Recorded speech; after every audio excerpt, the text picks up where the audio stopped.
پیتے رہے، اور کچھ لوگ ایسے بھی تھے جو لوگ کثرت سے سوتے رہے۔ ہاں ہم وہی لوگ ہیں کہ رمضان المبارک میں ہم وہ عبادت نہ کر سکے جو عبادت کرنے کا حق تھا، ہم وہ اس طریقے سے اللہ کو راضی نہ کر سکے جیسا کہ راضی کرنے کا حق تھا۔ ہم نے تو محفلیں سجائی اور باتوں باتوں کے اندر ہم نے رمضان شریف کو گزارا، کہیں فضول باتوں میں گزارا، کہیں سونے میں گزارا، کہیں پر لوگوں کے ساتھ اٹھ بیٹھ کر کے بکواسوں کے اندر گزارا۔ اب مجھے بتائیں، یہ رمضان شریف جائے گا اور ضرور جائے گا، چند دن میں چلا جائے گا، لیکن یہ جہاں سے آیا تھا وہاں جائے گا۔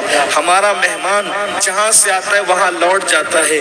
رمضان المبارک اللہ کے حکم سے اللہ کی طرف سے آیا تھا، اور یہ اللہ کی طرف پھر لوٹ جائے گا۔ اللہ کی طرف لوٹ کر یہ ہماری میزبانی کے بارے میں کیا تعریف کرے گا اور کیا شکایت کرے گا؟ اللہ نہ کرے، ہزار بار نہ کرے، اگر ماہ رمضان شریف نے مولا کی بارگاہ میں یہ کہہ دیا، مولا میں گیا تو تھا لیکن نہ میری تکریم کی گئی، نہ میری تعظیم کی گئی، نہ میرا احترام کیا گیا، نہ میری عزت کی گئی، بتائیں ہمارا کیا بنے گا؟ بلکہ میرے آقا صلی اللہ علیہ وآلہ وسلم کے فرمان کا مفہوم ہے کہ جس کے خلاف ماہ رمضان شریف گواہی دے گا کہ اس نے میری عزت اور تکریم نہیں کی، مجھ میں عبادت نہیں کی، میرا حق نہ جانا، تو اللہ تبارک و تعالیٰ اس کے حق میں کسی کی بھی سفارش کو قبول نہیں فرمائے گا۔ جس کی شکایت رمضان المبارک کرے گا، اللہ تبارک و تعالیٰ، اللہ اکبر، اس شخص کے حق میں کسی کی سفارش کو قبول نہیں فرمائے گا۔ اور کہاں جائے گا؟ جس کی مخالفت میں ماہ رمضان المبارک کھڑا ہو، جس کی مخالفت میں اللہ کا قرآن کھڑا ہو، پھر اس کے لیے جو ہے وہ رحمت کے دروازے بند کیے جاتے ہیں۔ ہاں مسلمانوں، یہ وہی تو مہینہ ہے جس میں رحمتوں کے دروازے کھول دیے جاتے ہیں، یہ وہی تو مہینہ ہے جس کے لیے جنت کے بالا خانوں کو سجایا جاتا ہے، یہ وہی تو مہینہ ہے جس میں روزہ رکھنے والوں کے لیے قرآن بہشت یوں دعا کرتی ہے کہ اللہ مجھے ان کا شوہر بنا جو رمضان المبارک کے اندر پیاسے رہتے ہیں اور تیری عبادت کرتے ہیں۔ روزہ کون سی عبادت طلب کرتے تھے؟ رب کی بارگاہ میں توبہ استغفار کرتے تھے۔ کہا جاتا ہے آج اللہ نے عمل کا موقع دیا ہے تو عمل کی اہمیت ہمارے سامنے نہیں ہے۔ ایک دن جب قبر کی کالی کوٹری میں چلے جائیں گے، اس دن عمل کی اہمیت پتہ چلے گی، لیکن اس وقت عمل کی اجازت نہ ہوگی، ہم کچھ نہ کر سکیں گے۔ موت کے بعد عمل منقطع ہو جاتے ہیں۔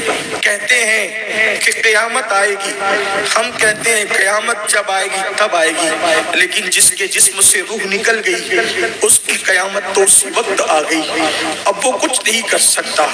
اور سن لو رمضان شریف میں غفلت کرنے والوں، رمضان شریف میں روزے کا حق ادا نہ کرنے والوں، رمضان شریف میں گناہ کرنے والوں، میرے آقا نے فرمایا کہ جس نے رمضان شریف پایا اور اپنی مغفرت نہ کروائی، یعنی رمضان شریف پا کر ایسی کوشش نہ کی، ایسی کاوش نہ کی، اللہ کے یہاں گڑ گڑایا نہیں، نہ توبہ کی، نہ استغفار کیا، رمضان شریف میں بھی اپنی مغفرت نہ کروا سکا۔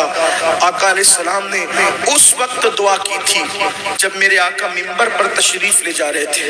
کہتے ہیں کہ جب خطیب منبر پہ جاتا ہے، کوئی خطیب جمعہ کے دن جب خطیب منبر پہ جاتا ہے تو جو لوگ جو دعا کرتے ہیں اس کی ہر دعا قبول ہوتی ہے۔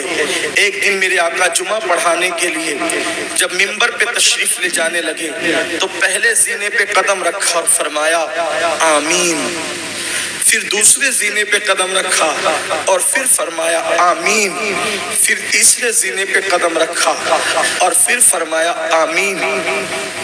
آقا آمین کہہ رہے ہیں، کوئی دعا کرنے والا نظر نہیں آتا، سید العالمین آمین کہہ رہے ہیں۔